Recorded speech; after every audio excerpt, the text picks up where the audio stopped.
हैं प्रकाश का परावर्तन तथा अपवर्तन। बराबर। हम इस संसार में अपने चारों ओर अनेक प्रकार की वस्तुएं देखते हैं, तथापि किसी अंधेरे कमरे में हम कुछ भी देखने में असमर्थ होते हैं। बराबर। कमरे को प्रकाशित करने पर चीज़ें दिखलाई देने लगती हैं। वह क्या है जो वस्तुओं को दृश्यमान बनाता है? बराबर। दिन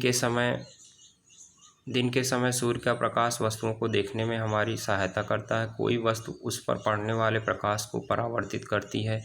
यह परावर्तित प्रकाश जब हमारी आँखों द्वारा ग्रहण किया जाता है तो हमें वस्तुओं को देखने योग्य बनाता है। हम किसी पारदर्शी माध्यम के आर पार देख सकते हैं, क्योंकि प्रकाश इसमें से पार यानी ट्रांसमिटेड हो जाता है। प्रकाश से संबद्ध अनेक सामान्य तथा अद्भुत परिघटनाएं हैं, जैसे दर्पणों द्वारा प्रतिबिंब का बनना, तारों का टिमटिमाना, इंद्रधनुष में सुंदर रंग, किसी माध्यम द्वारा प्रकाश को मोड़ना आदि। प्रकाश के गुणों का अध्ययन इनके अन्वेषण में हमारी सहायता करता है। कहने का अर्थ क्या है कि जो भी हमको दिखाई देता है, बराबर, वो प्रकाश की वजह से, प्रकाश के परावर्तन की वजह से, अपवर्तन की वजह से दिखाई देता है। कैसे?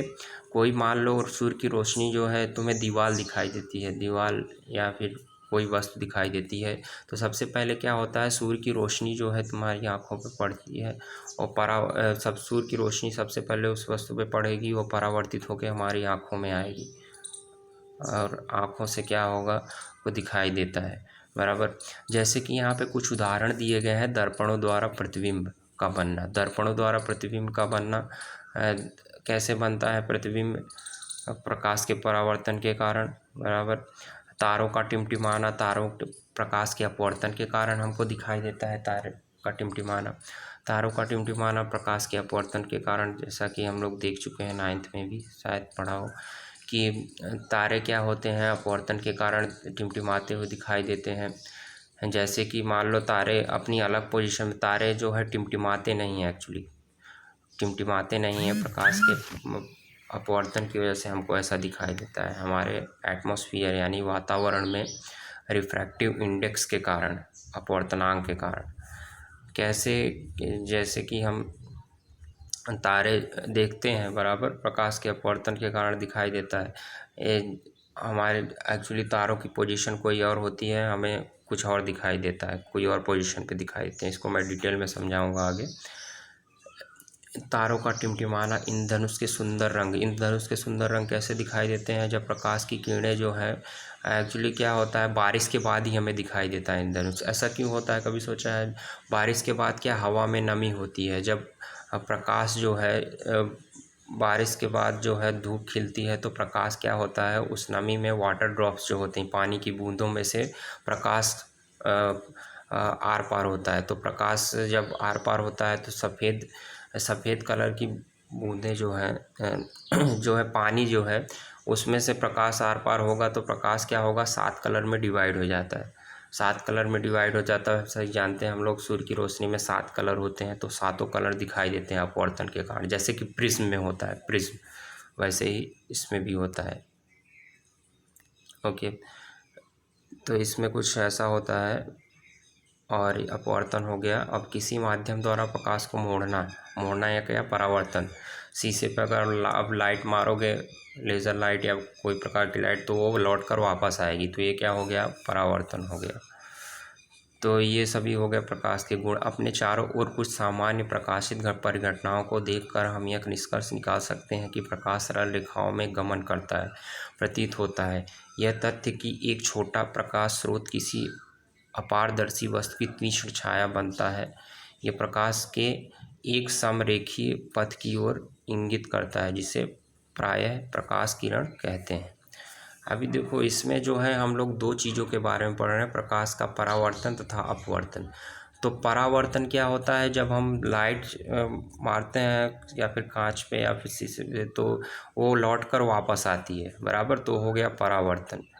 अब अपवर्तन क्या होता है? अपवर्तन में क्या होता है कि जब भी देखते हैं चीज़ों को, क्या होता है कि रोशनी जब जाती है, किरण टकराती है, तो आर पार हो जाती है, जैसे पानी में।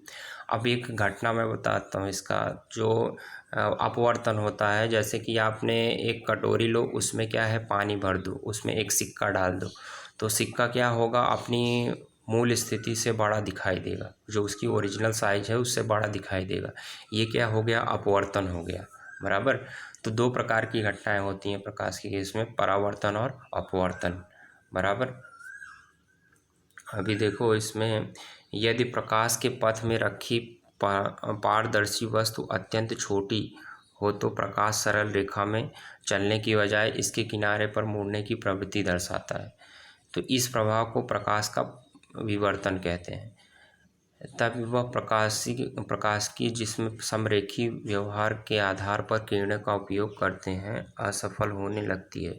विवर्तन जैसी परिघटनाओं की व्याख्या करने के लिए प्रकाश को तरंग के रूप में माना जाता है, जिसका विस्तृत अध्ययन आप उच्च कक्षाओं में करेंगे।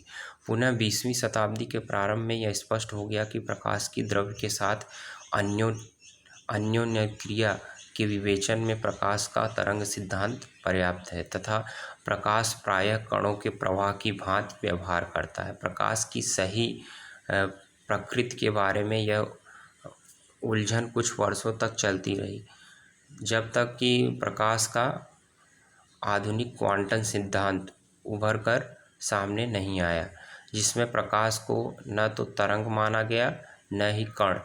इस नए सिद्धांत ने प्रकाश के कण संबंधी गुणों तथा तरंग प्रकृति के बीच सामंजस्य स्थापित किया।